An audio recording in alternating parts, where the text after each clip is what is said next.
Grab a cup of tea or a glass of wine and tune in for Inspired Conversations with publisher Linda Joy. On Tuesdays at 2 p.m. Eastern, Linda creates sacred space for leading female luminaries, empowering authors, heart-centered female entrepreneurs, coaches, and healers. A soulful venue where guests openly share the fears and obstacles they've overcome, wisdom and lessons learned, and the personal journey that led them to the transformational work they do in the world. Inspired Conversations to empower you on your path to authentic, soulful living. Welcome to Inspired Conversations. I'm your host, Linda Joy, publisher of Aspire Magazine, the beloved inspirational magazine for women since 2006. You know, I've been bringing you inspiring women, Renaissance women in this case, for over 5 years now through this show and over 16 years through Aspire Magazine. And I am so thrilled today to have with me Dudley Evenson. Dudley is joining me today for an enlightening discussion around finding inner peace amidst a chaotic world. And I got to tell you, we can all use a little more of that. Dudley's an entrepreneur, author, life coach, and musician who will share her experiences in the 40 years she has sought meaning from spiritual luminaries, gurus, and healers. I promise you, she will help you understand how certain learning experiences can set you on a path to successfully living your dream. I got to tell you, Dudley is a Renaissance woman. I remember picking up her and her husband's one of her CDs going back about 20 years ago. We were just talking about that online. And I am excited to have you here with me today, Dudley. Well, thank you, Linda Joy. This is my pleasure and a great honor. I've been watching you from afar for quite a while. So thank you. I am so excited that our paths have crossed because I love, as I was sharing with you offline, I've always loved bringing women on the show who it's like they use their lessons learned in their own life, their own personal and spiritual journey to be a brighter light in the world, right? They turned what could have been tough times into something profound, and beautiful in the world. So come on, you got to fill us in because, some of your stuff, like you guys traveled in a converted school bus back in the 70s, videotaping the emerging consciousness. I'm like, I just wish I could curl up with you for an evening and with a cup of tea to learn more about you. So let's start there. Where did your upbringing and events, how did they help you shape who you are today?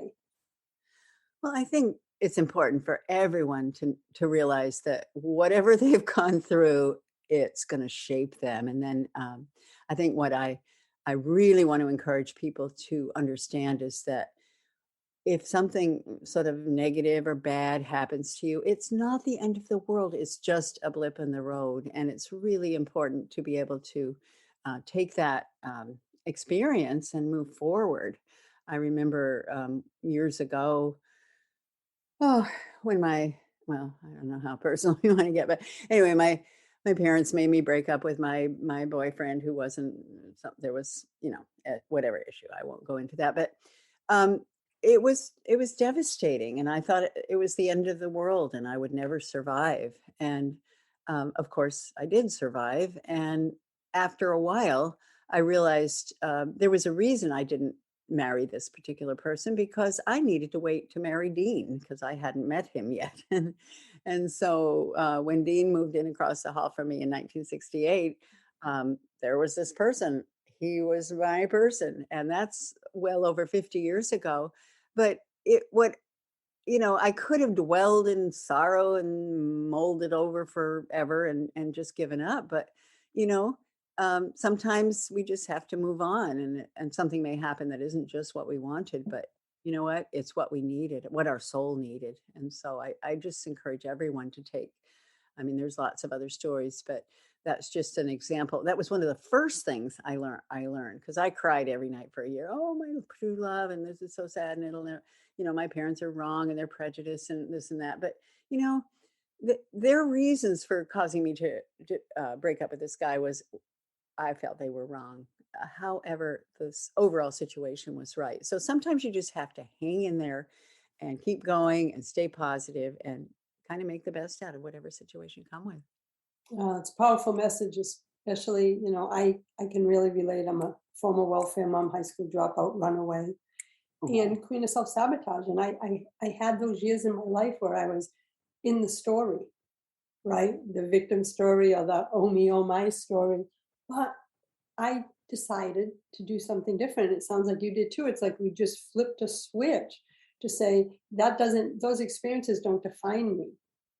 I'm going to choose how I show up in the world. Like you chose to remain open, which then, you met Dean. If you didn't have that openness and trust that life could be good again, you may have missed that experience. Do you believe that too? absolutely. Yeah, I think we do put blocks on our potential future when we resist resist the so-called evil that shows up in our lives. I remember early on, Dean and I were learning the spiritual principles that have guided our lives for over 50 years. One of them, of course, everyone's familiar with now, but it's go with the flow. And that's a kind of a hard one to understand. The other concept that came out at the same time, it was just kind of trying to describe that concept was resist not evil. And that's in the Bible.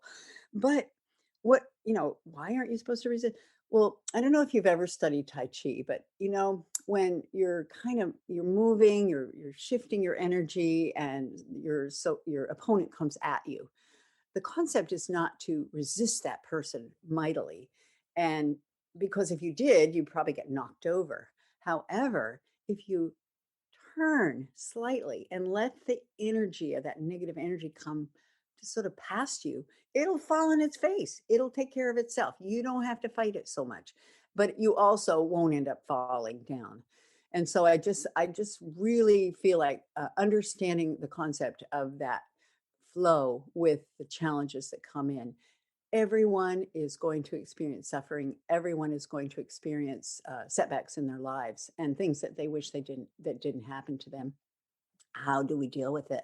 So if we can take that, and even right now, so many people are experiencing loss, and it's been such a challenging few years, with quarantine and COVID and loss of life.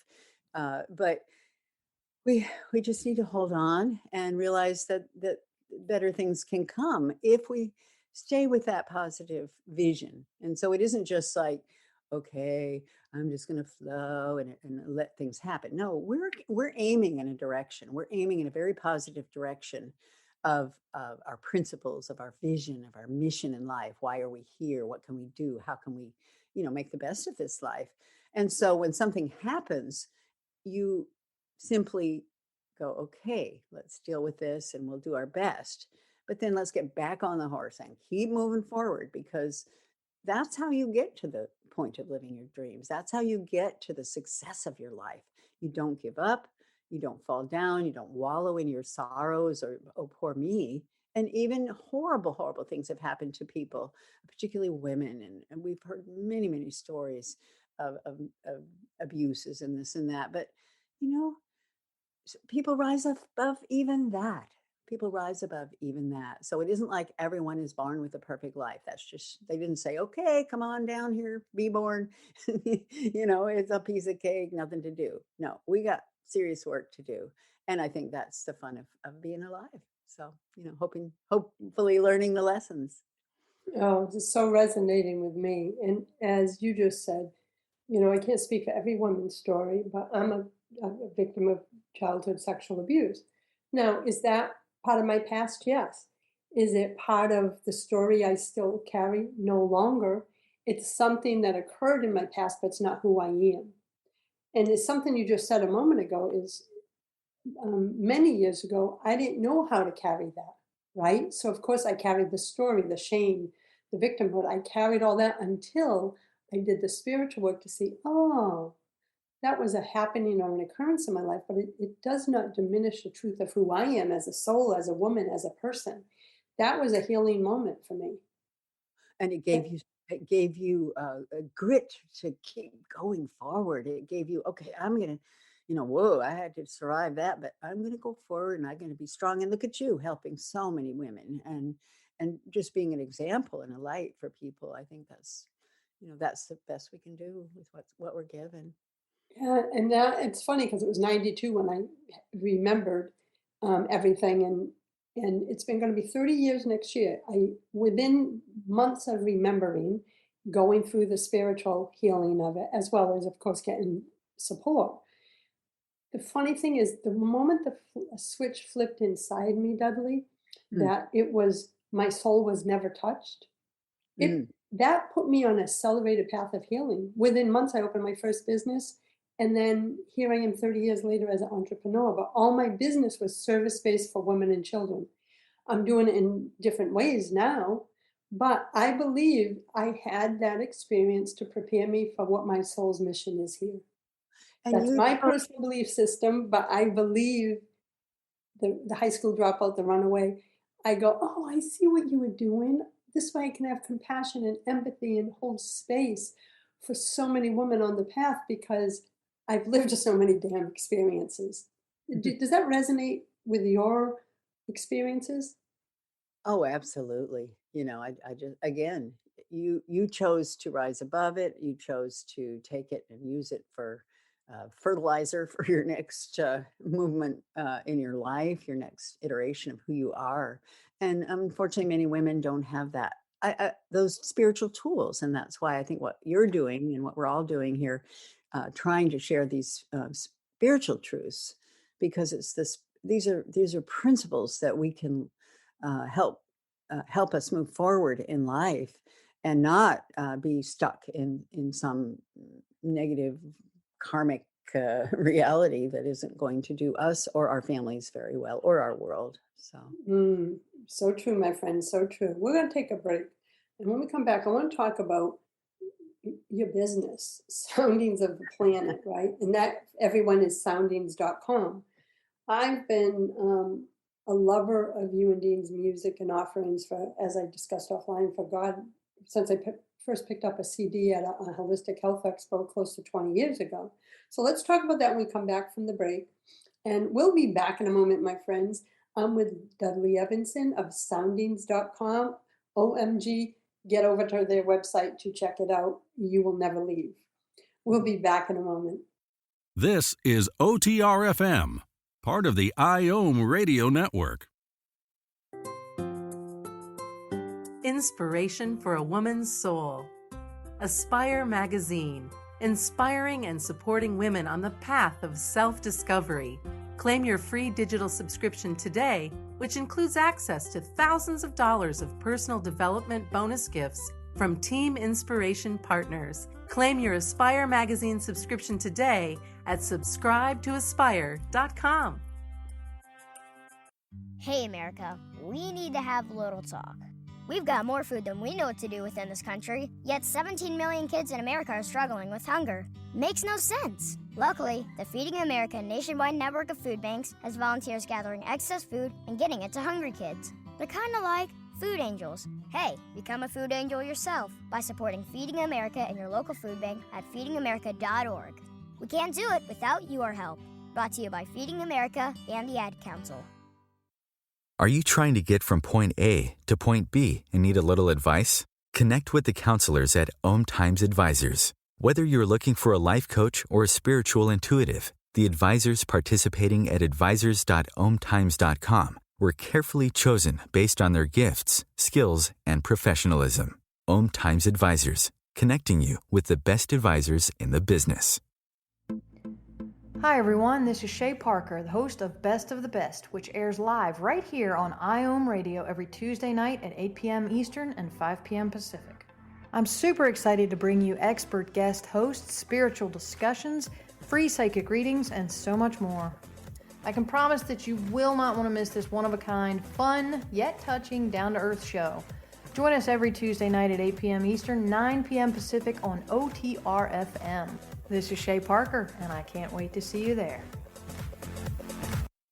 This is OTR-FM, part of the IOM radio network.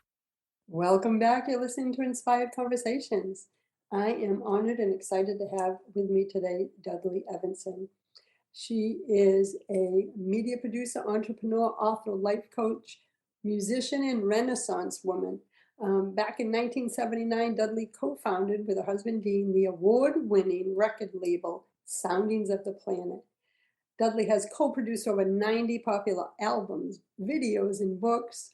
And I want to talk about that. What led you and Dean to launch Soundings of the Planet?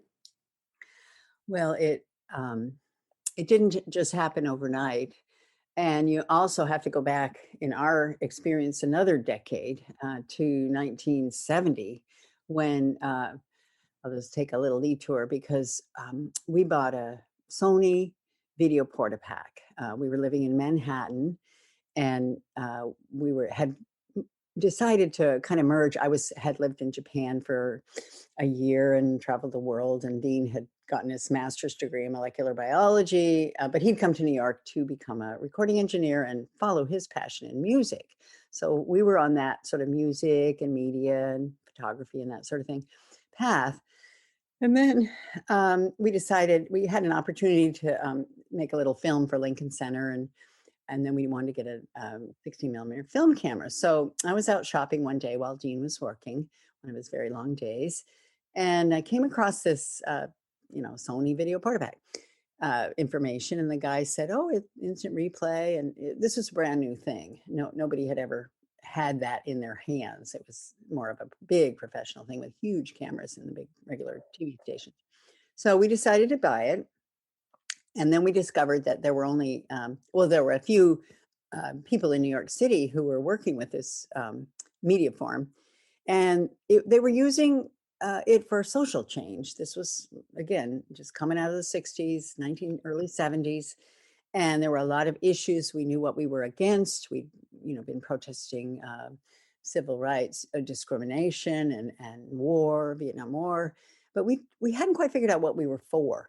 And so Dean and I began to use this camera for exploring this, well, we called it the emerging consciousness, because it was almost just like there were, spiritual principles or gurus, or they were raining down from heaven, because they were popping up everywhere, whether it was through the Native American elders, wisdom keepers, or the Indian gurus, or Tibetan lamas, or healers. Massage was a brand new thing at the time. And, people really just coming to understand that, oh, okay, so we need to create a new world. The social structures that we saw were crumbling. And we knew that there was something wrong with this very materialistically based culture. But what was there? What else was there? So these ancient wisdom principles and concepts and teachings from many cultures. And that was the other thing, is the world was becoming much smaller because of media and so forth. So we were out there with our camera, and Dean and I ended up living in a half-size school bus. So we traveled the country and just pointed our camera when we wanted to learn something. And we met Ram Dass and, different elders of the Indian tribes that we'd come across who were teaching us about Mother Earth. And this environmentalism was a brand new thing. So we were really interested in healthy eating. I remember the first time I had granola, and I could see that there was an oat, and there was a sunflower seed and a pumpkin seed, and I'm like, oh yeah, there's real food in here. And so we started to look at our diet. We started to look at all aspects of our being and where we were putting our energy. So through the 70s, we had hundreds of hours of these half-inch black and white reel-to-reel videos that had very little outlet, very little market. We helped with public access TV. That was one of the ways we were reaching out. But generally, there were not very many people who got to see these videos. And so in 1979, we were invited to audio record, just on cassette, a Baba Ram Dass lecture in Tucson, Arizona. And we had been with him a number of times. And we were like, okay, let's see what's going on here. And we got 50 orders for these little cassettes of an evening with Ram Dass. And we thought, now this is interesting, because our previous, what we've been doing with video, there was no distribution. And so we decided, why don't we try to create things in a format that people have it and they can play at home.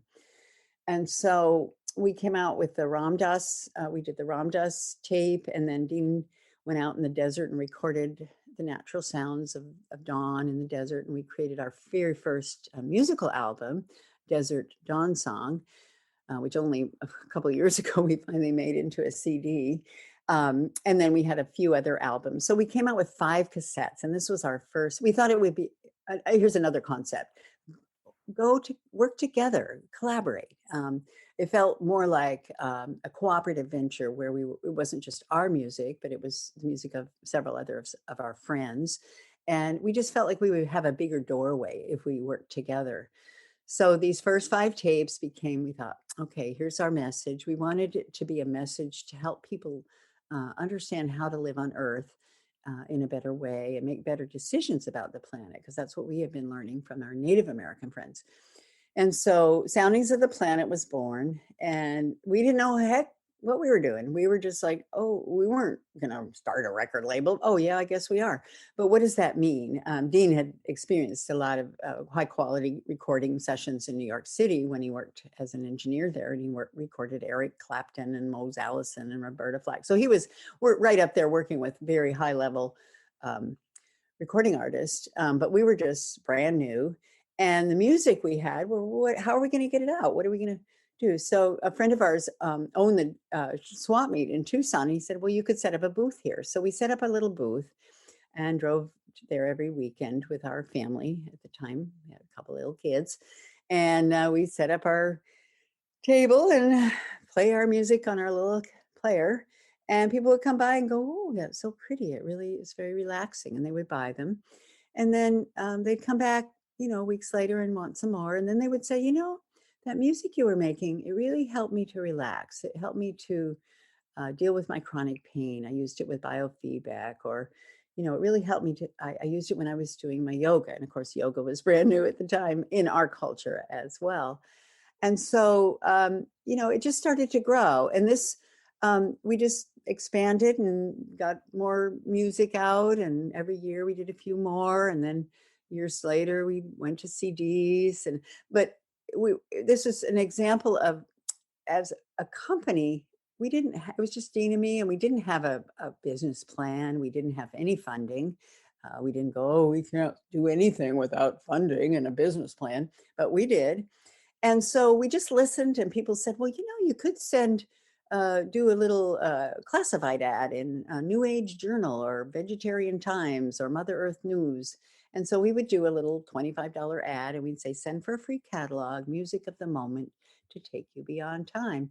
And then somebody said, oh, if you code your return address, YO, Yoga Journal, NA, New Age, then you'll know what ads were more successful. So every step of the way, people gave us a little bit of advice that we applied. And so we started to grow, and then eventually got distribution, eventually got CDs. We graduated from swap meets to crafts fairs, and we were ardent about it. And people said, you're going to have to create your own market, because they'd never heard anything like it. We took it into record stores, and we thought it was sort of it sort of came from a classical background. Dean had been playing flute since he was 10 years old. And I only just picked up a auto harp, and we took the buttons off and open tuned it. So I was more like a drone instrument. And then we recorded with our cellist friend, Jonathan Kramer. And then eventually other musicians came along that we worked with, many other musicians. And that's another whole story. And so we just, we kept going, and it grew bit by bit. Eventually we got a distributor, and then it, so it was just like one step after another. And we were right there. Dean lived in 30-minute increments. He would he had 10 audio recording decks of cassette decks in line. And he put the master on and click play, and then click record in the other 10 decks. And then set his watch for 30 minutes and go back and flip the tape. So it was like, beep, time to flip the tape. So he lived that way for many years. When we duplicated our own, he made silkscreen covers, and eventually we Xeroxed them, and then we eventually, printed them, and eventually, so it was just like everything, we kind of grew and paid attention to what was happening and learned and grew from it. And then it just I love became stories like that. Yeah. Yeah. It was just, you know, okay, what do? You do what you do, and you follow your passion and you follow your dreams. So we wanted to Mhm. use our music to make life better for people, and that was, sort of what has happened.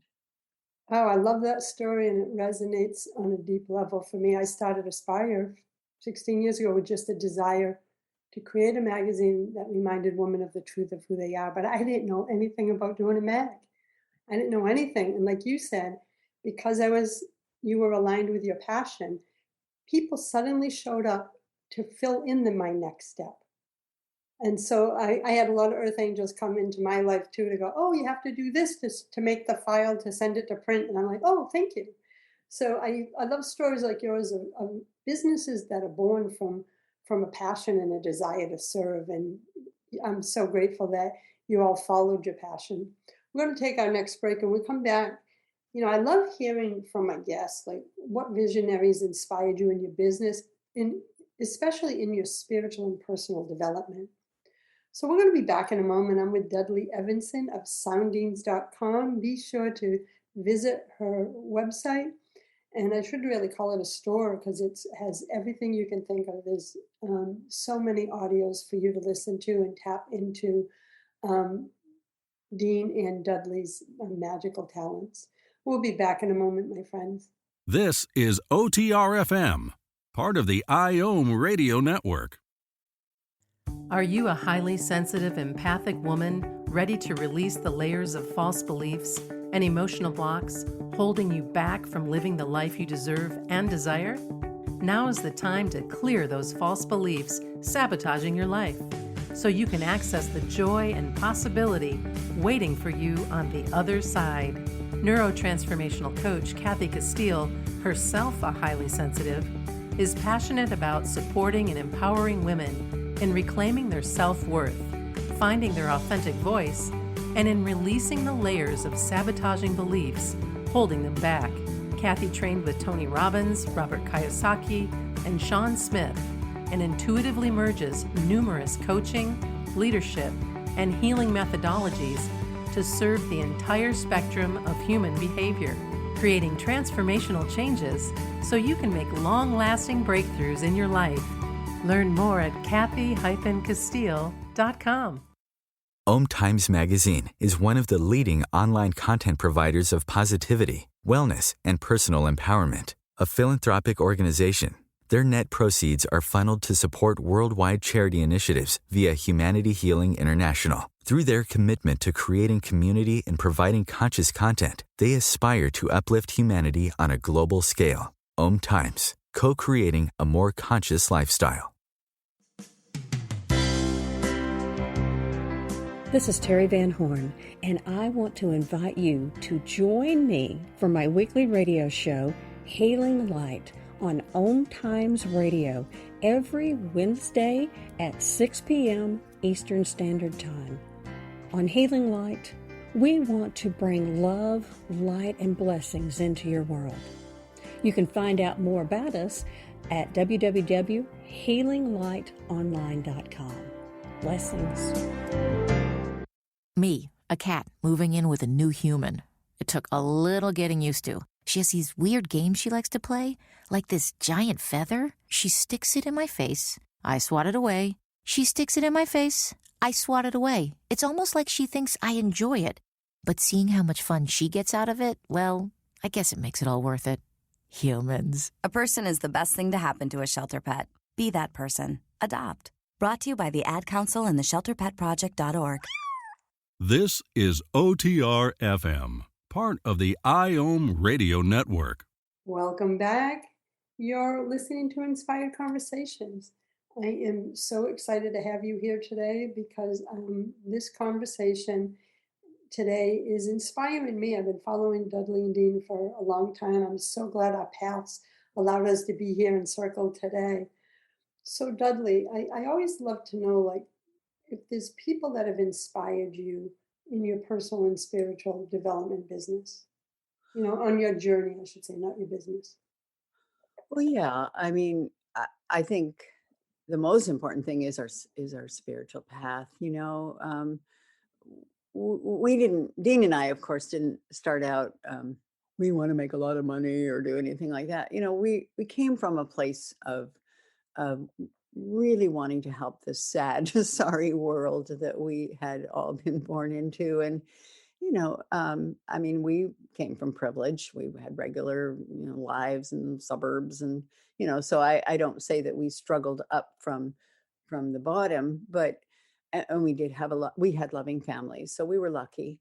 But a lot of people didn't. And there was just a lot of pain in the world. And what caught our attention was the issue with Mother Earth and the planet. And so I believe probably one of our earliest influences was the Native American people that we met when we first traveled to the United Nations conference on the human environment. It was in 1972 in Stockholm, Sweden. And Stuart Brand, now, if you recall, he was the founder of the Whole Earth Catalog, which was a really big deal for many years, just helping people find tools that they can live better on the planet. And anyway, so Stuart had decided to get these Native American people over there because these were going to be diplomats and heads of state who were making decisions about the earth. And so Dean and I decided to take our video camera to Stockholm and try to capture the moment. And so once we were there, they said, oh, there's this camp outside of town. It's called at Skarpnäck. It's an old army camp. And they had set up a bunch of tents for the young people who were living there or who were visiting the international youth, and mainly to keep the rabble out of town so they wouldn't have to be interfacing with the diplomats. But there was another side effect to our benefit, because this is where we met the Native Americans. We met Grandfather David Mononia and Thomas Benyakia, who were teaching us about the Hopi prophecies. These were Hopi elders, and they taught us that, we're kind of at a point of a fork in the road. They're trying to describe that, the society is going a certain way. And if we follow that path, it is going to lead to destruction. And today, now we look at climate change and global warming and all these hurricanes and tornadoes and floods and fires, and we go, whoa, this is happening. That's like 50 some years later. But there is another choice that we can decide to follow, and that is in harmony with the planet. How can we live in harmony with Mother Earth? And so that I believe those teachers are seminal to everything that Dean and I have done. And that's on that level. Now, another early influencer for us was Arnold Patent. And I don't know if you recall him. He was and still alive, author and one of the very early workshop leaders. But he was teaching about universal principles. He had this kind of concept. He sort of codified. He'd studied Course in Miracles and really learned a lot of the underlying principles, which Dean and I were also learning as we read the spiritual books that were coming out at the time, ancient spiritual books. And of course, Ram Dass had been to India. And so we were learning these principles. And what it was now Dean is a scientist. He is in molecular biology. So there's principles of science, and that's called physics. Now, there are also principles of our spiritual world. And Arnold had done a beautiful job of kind of putting these, we come up with maybe 25 of these principles, and kind of course, they're more or less. It isn't how many there are exactly, but these are, the same things we were talking about earlier about go with the flow and what you give, you receive. This is also something Dean and I learned as we were studying the spiritual text, is that the principles that we learned from childhood, in our case, we'd grown up in a Christian background. Some people in Jewish and some people in Hindu and Buddhist. But when you look at what Jesus said, what you sow, you reap. The Hindus said the law of karma. The Buddhists may have said cause and effect. Treat your neighbor, love your neighbor as yourself. And of course, that comes from the Jewish background. Those are all principles that they're not just little things to throw around. If you live this way, your life will be much better. And so Arnold was a great person who helped us understand those principles and how all the many principles that existed. And then from there, we just continued to live our lives. And then later, in many years, we traveled to New Thought conferences and around people like Louise Hay and Wayne Dyer, and Joan Borysenko became a good friend of ours. In fact, she'd heard about us from her friend Naomi Judd, who discovered our music in the early 90s, when she was dealing with her liver disease. And we met her at a trade show in Denver, and she was like, she was very aware of who we were. We'd never actually heard of her, but of course we became familiar with her and realized what a great woman she is still. So anyway, I guess, it's just like staying open to, the ideas and concepts that are coming out. And people are all, Marianne Williamson. Oh my gosh, I love Marianne Williamson. I remember catching a little video of her. I was sitting in a trade show. It was a Hay House conference, and I was down in the aisle, and I had my little phone camera, and she came down teaching about the Good Samaritan. She says, so there's the Good Samaritan. He comes and says, oh, somebody's hungry, let me give them an alms. But what about the person that steps beyond that, who says, oh, this person is hungry. Why is this person hungry? And I remember being so profoundly affected by her taking that to another level. It's like, you don't just give the alms, you question what is the condition that has caused the situation, and how can we help? So anyway, teachers, wisdom all around us. We just have to open our eyes and ears. You named some of the teachers that I followed. Wayne Dyer. In fact, I'm re-listening probably for the 25th time, The Power of Intention. Oh, I love that book. I love that book. Yeah, there's something. Remember this, it is an intention. Intending. There's an intention in the oak, in the acorn, to become an. I like that. It's like it's powerful in me, so simple. As a human being, to become this being that I am.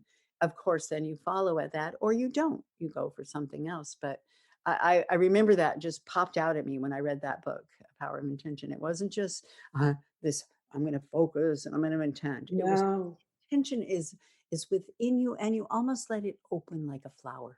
And there you go. Yeah, I'm like, I was blown away when I bought the physical book, God, when it first came out, and I had read it a couple of times. Now it's on my Audible, and I would say in the last month, I have had to listen to the full book probably 4 or 5 times. I am so drawn. It's where I am right now. I just love his message. But one of the earlier people, I'm curious if you know, one of the first books I picked up when I got on the spiritual journey, before I knew about Louise and Wayne, was Norman Vincent Peale. I remember finding a book on him and Florence Scovel Shinn. And then, of course, I picked up my first Louise Hay and Wayne Dyer books, and Marianne Williamson, Return to Love. I remember that book. It's staying open. I read at least 1 book a month, personal and spiritual development books, because I want to nurture that part of myself. Are you an avid reader, or how do you connect with your teachings? Well, by now you must have this wide library. Yes, we do have a wide library. I have a pile of books by my bedside. I look at it, but of course they're like, oh, now let me read some from this one. I just love opening a book and going, what's the message for me today? Yeah. And I just let my finger go, and I land on a paragraph, and I go, thank you for the wisdom. And then I meditate on it and go, there's a reason I opened to that page. So I listen. So what are some of the ways that you nurture that? Well, you're mentioning books. I have my book, my recent book, A Year of Guided Meditations. And this is when I was talking about the spiritual principles. What I have done in this book, this is 52 guided affirmations. And what I've done with it is taken the principles and the overarching ideas of how to live the best possible life. And so you mentioned just opening a book sort of randomly. And so Here's one, number 31, kindness. I treat everyone with kindness. My way of being is kindness. I trust, no, wait, I treat everyone in my life with kindness, whether they are family members, coworkers, or people I don't even know. By exuding kindness in all directions, I am bathed in gentle waves of support and love. I am caring and gentle in my dealing. Anyway, so it's like loving kindness is the essence of who I am. So I have a little, that kind of guided meditation, and then on the other side of one of my photographs, and then just an explanation of why. And so it's that same thing. I focus on what is good in my world, or the spirit of joy fills me up, or I welcome forgiveness to wash over me. So it's just like I access inner peace in any situation. So these are kind of like, I haven't made cards from them, but I should probably, because it's a perfect number. But it's just to remind us. It's just like, we all sort of maybe know these principles, but then how do we kind of keep reminding ourselves of them? So I think, these many, many wonderful books that are available now. I can't. Could you repeat the name again, Dudley, of that particular book? It's called A Year of Guided Meditations. It's very simple. I love that.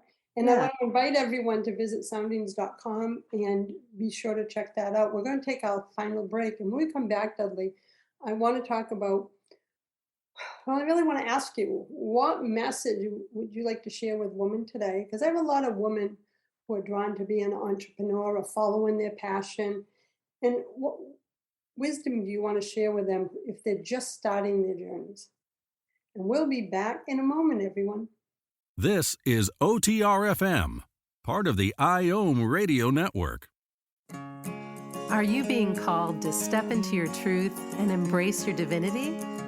Are you ready to align your heart and soul, live an authentic life, and become a divine magnet for love and abundance? It's time to listen to your inner wisdom and clear the blocks holding you back from your best life. Leading intuitive prosperity coach, Akashic Records practitioner, and evidential medium Jamie Hearn of liveyourdivinity.com empowers and supports spiritual women like you to align your inner and outer worlds, embrace your soul's truth, and live your divinity. Through her intuitive gifts, grounded wisdom, and empowered coaching, Jamie guides women back into sacred alignment with their truth.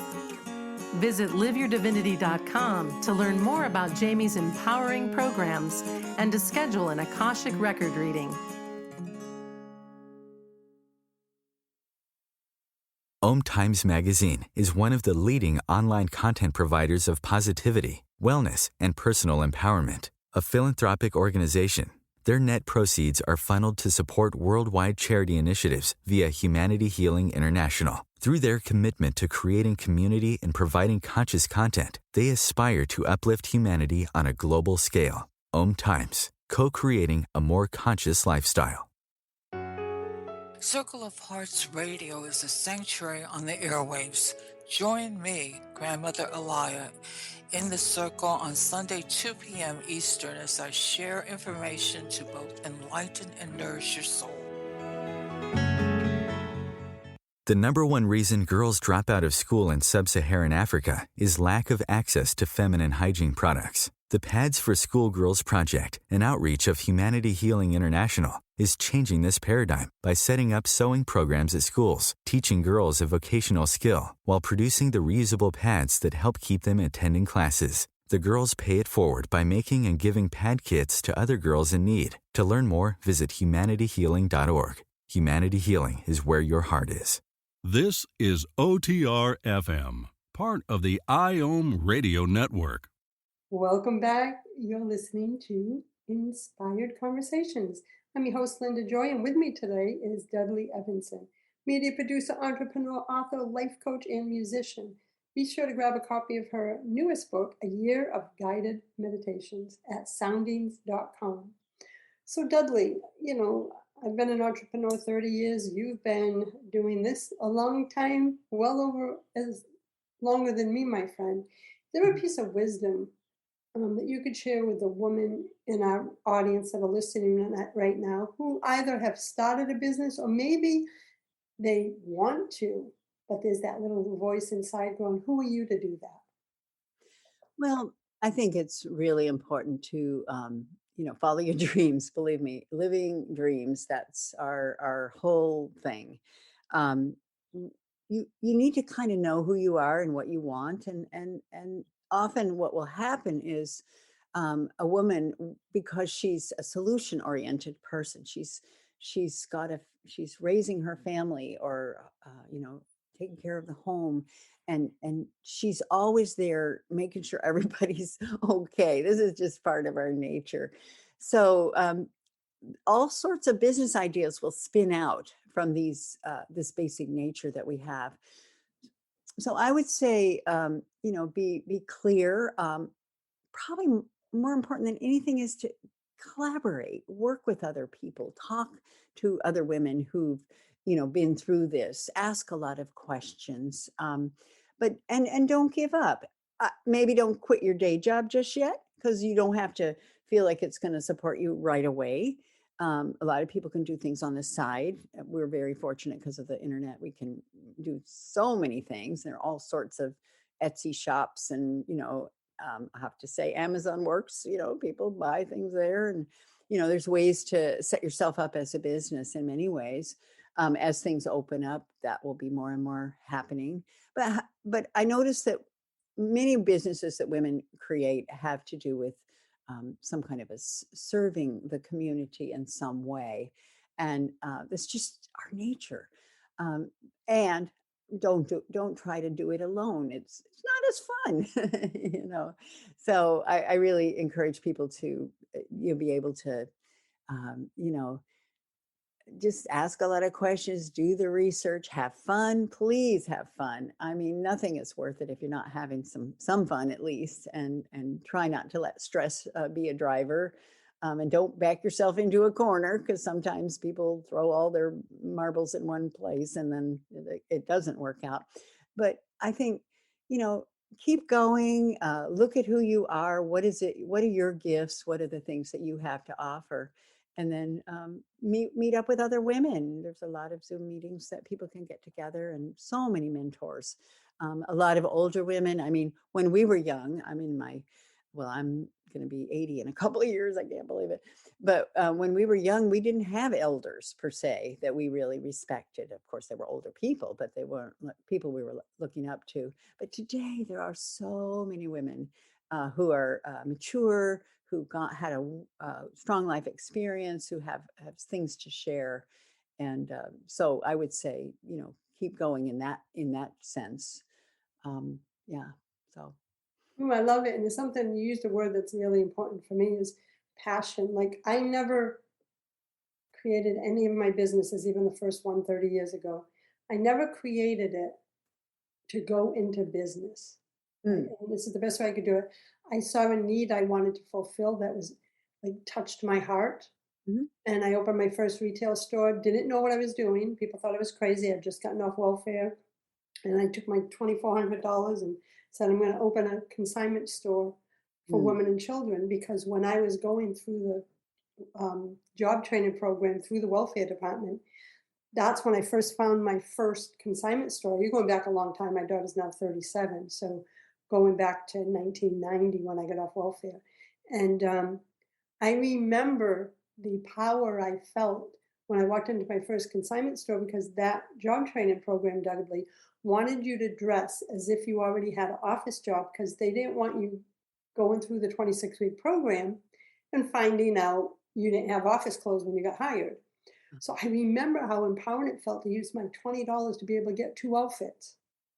So I said, you know what, I'm going to open. I opened 600 square feet. Within 18 months, I hired a store manager. And within 5 years, we had expanded to 5,000 square feet and become one of the largest retail consignment shops ever allowed inside a plaza, with people like Joanne Fabrics and all that had never been done in Madison, Rhode Island. They usually want you tucked away from the mainstream stores. And I had 5,400 consignees, and I never meant to start a business. Does that make sense? Well, you did it. I found it is a You didn't need. have a need. Yes. And was it filled my heart. Like, so something you said about joy and passion, same thing happened with Aspire. I didn't mean to create a magazine that would later become a multimedia brand with 5 sister brands. I just saw that all the magazines that were out there, even though they said they were mind, body, spirit, a lot of it was like, do 10 leg lifts to reduce cellulite. And I'm like, yeah, I'm just using that as an example, right? I'm like, wait a minute. I want something that speaks to the essence of who I am. And maybe I wanted that so bad because I was just getting on the path, Dudley, and I couldn't find anything. So I created it. And then, I stumbled, I fell, I almost lost everything. But look at 16 years later, Aspire is still free. We have over 40,000 subscribers from around the world. And now she has sister brands. And I believe that all women yearn to find something that brings them joy and passion and can become a business. But I think there's a lot of us out there like yourself and myself that didn't set out to do a business. Mm-hmm. And I think those are the most powerful ones because you get to lead with love and joy and peace. And every day is still fun for me 16 years later for Aspire.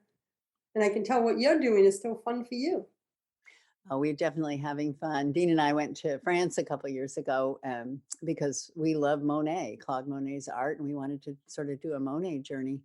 And so we ended up in Giverny, where he lived, and his gardens, and spent a week there. It was incredible to be amongst the water lilies and all the blooming flowers and whatnot. And yeah, and that became an album, Monet's Garden. And Dean and I, took the natural sounds that he'd recorded and made a beautiful album with harp and flute. And it's just been so fun to share that because it took our appreciation for the artwork and the impressionist, magic that was created during that period of time. But particularly for him, he said, Monet said, my garden is my greatest masterpiece.